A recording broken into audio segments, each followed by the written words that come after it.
అదే RTV app వార్తల్ని క్షణాల్లో చదివే అవకాశం ఉంటుంది. ఒక న్యూస్ పేపర్, ఒక టెలివిజన్ ఛానల్ మీ చేతుల్లో ఎప్పుడూ ఉంటాయి. విజయనగరం జిల్లా బొబ్బిలి నియోజకవర్గానికి సంబంధించిన బొబ్బిలి రాజవంశానికి చెందినటువంటి ఆర్ఎస్వికేకే రంగారావు అలియాస్ బేబీ నాయన మనతో పాటు ఉన్నారు.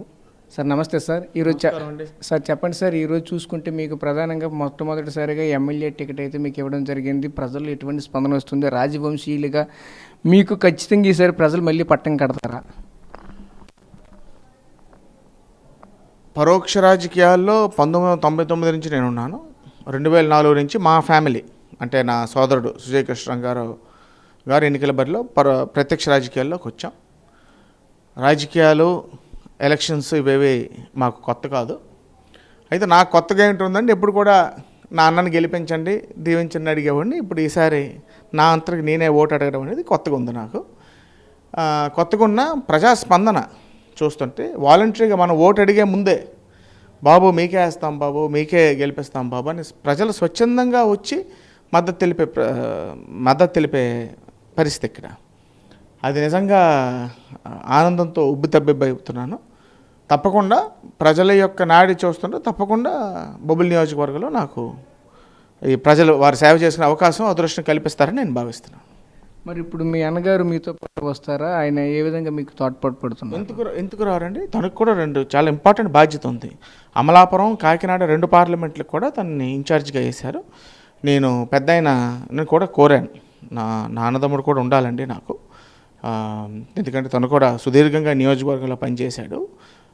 నామినేషన్ ప్రక్రియ అయిపోయిన వెంటనే నాకు లాస్ట్ 10-15 డేస్ మాత్రం నా అన్నను నాకు వదిలేయాలని నేను పార్టీకి రిక్వెస్ట్ కూడా పెట్టాను. అది సానుకూలంగా స్పందించారు. తను కూడా చాలా ముఖ్యమైన బాధ్యత పార్టీ అప్పచెప్పింది అక్కడ. కాకినాడ, అమలాపురం పార్లమెంట్లు అనేది it's not a small thing. So party కూడా సానుకూలంగా తను ఒక మనిషి ఇక్కడ లేకపోయినా ఫోన్స్ ద్వారా వీటి ద్వారా తన బాధ్యత నిర్వహిస్తున్నాడు. అతి త్వరలోనే వచ్చి క్యాంపెయిన్ కూడా జాయిన్ అవుతాడు. ఇక్కడ ఎక్స్ఎమ్మెల్యే గారు తెంట్ల కృష్ణారెడ్డి గారు ఎవరైతే ఉన్నారో వారు పూర్తి సహాయ సహకారాలు అందిస్తున్నారు. మేము కలిసి ప్రచారం చేసుకుంటున్నాం. ఈరోజు మీరు ఇంటింటే ప్రచారం చేస్తున్నారు, ప్రజలు ఎటువంటి స్పందన వస్తుంది? అదే చెప్పాను కదండి, చాలా బ్రహ్మాండంగా ఉంది. మెయిన్ ఈ వైసీపీ పాలన వల్ల విసిగి చెందారండి ప్రజలు. విపరీతమైనటువంటి అసంతృప్తి, మౌలిక సదుపాయాలు లేవు, నిత్యావసర వస్తువుల ధరలు పెరిగిపోవడం, మౌలిక సదుపాయాలు మినిమం లేదు, తాగునీరుకి ప్రజలు ఇబ్బంది కటకటలాడుతున్నారు, రోడ్స్ లేవు, ఎక్కడ కూడా నిరుద్యోగ సమస్య, యువత విపరీతంగా ఇబ్బంది పడుతున్నారు నిరుద్యోగ సమస్యతోని. ఎక్కడ కూడా people are not at all happy. ఏంటంటే మోసపోయి మన రాష్ట్రానికి ఎంత నష్టం చేసేవే అనే బాధ ప్రజల్లో ఎక్కువైతే ఉంది. ఈరోజు మీరు ఇన్ని సమస్యలు చెప్పారు, ఈ సమస్యలన్నిటికీ మీరు వస్తే తప్పకుండా మీరు ఒక పరిష్కారం చూపించగలరా? తప్పకుండా అండి. మౌలిక సదుపాయాల విషయంలో, తాగునీరు విషయంలో, సాగునీరు విషయంలో, ముఖ్యంగా ఇది రైతాంగ ప్రాంతం మా కాన్స్టిట్యున్సీ అనేది. పంట కాలువలు, ఇరిగేషను ఎప్పుడైనా మంచి జరిగిందంటే అది మా హయాంలోనే జరిగింది.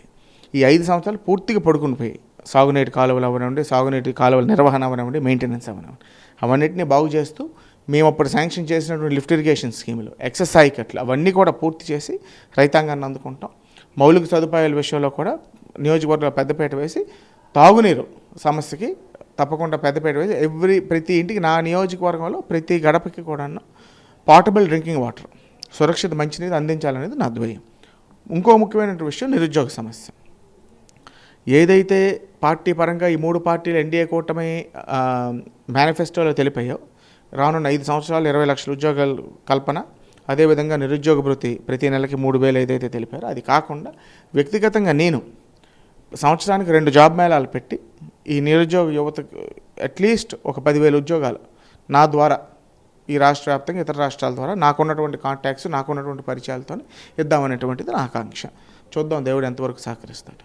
అంటే మీరు రాష్ట్ర వ్యాప్తంగా ఇస్తామని చెప్తున్నారు. రాష్ట్ర వ్యాప్తంగా కాకుండా మీ నియోజకవర్గం పర్టికులర్గా ఎటువంటి అభివృద్ధి కార్యక్రమం, పర్టికులర్గా ఒకవైపు చూసుకునే స్టూడెంట్స్ కావచ్చు, మరోవైపు చూసుకుంటే యువత కావచ్చు, మెయిన్ నిరుద్యోగ సమస్య అనేది ఎప్పుడూ ఉన్నదే, పట్టి పీడిస్తున్నది. దీన్ని ఏ విధంగా పరిష్కరిస్తారు? నేను రాష్ట్ర వ్యాప్తంగా పార్టీ ఇచ్చినటువంటి దీంతో పాటు అనేకమైనటువంటి పరిశ్రమలు బొబ్బిలి నియోజకవర్గం రప్పించడానికి జాబ్ మేళా అంటే అదే కదండి.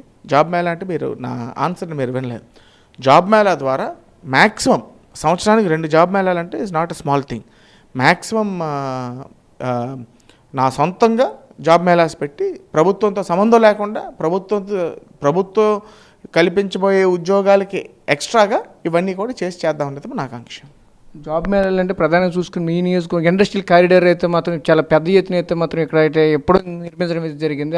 గ్రోత్ సెంటర్లోని ఫెర్రాయిలైజ్ ఫ్యాక్టరీస్ ఎందుకు మూతపడ్డాయి? ఈ గవర్నమెంట్ తాలూకా పవర్ పాలసీ వల్ల, ఈ గవర్నమెంట్ తాలూకా ఇండస్ట్రియల్ పాలసీ వల్ల ఇష్టానుసారంగా విద్యుత్ రేట్లు పెంచి మళ్ళీ వాళ్ళని చర్చలకు పిలిచి తగ్గించడం, ఇవన్నీ ఈ కరప్షన్ వల్ల ఉన్నటువంటి కెపాసిటీ ఉన్నటువంటి ఫర్నెస్లో మూసుకొని కూర్చున్నారు. అది ఇక్కడ పరిస్థితి. ఇది కేవలం ఈ ప్రభుత్వం యొక్క వైఫల్యమే. తప్పకుండా ఒక ముందు చూపు ఉన్నటువంటి నాయకుడు, ఒక క్రెడిబిలిటీ ఉన్న నాయకుడు ఈ రాష్ట్రాన్ని పరిపాలిస్తే ఈ పరిస్థితి ఉండదు.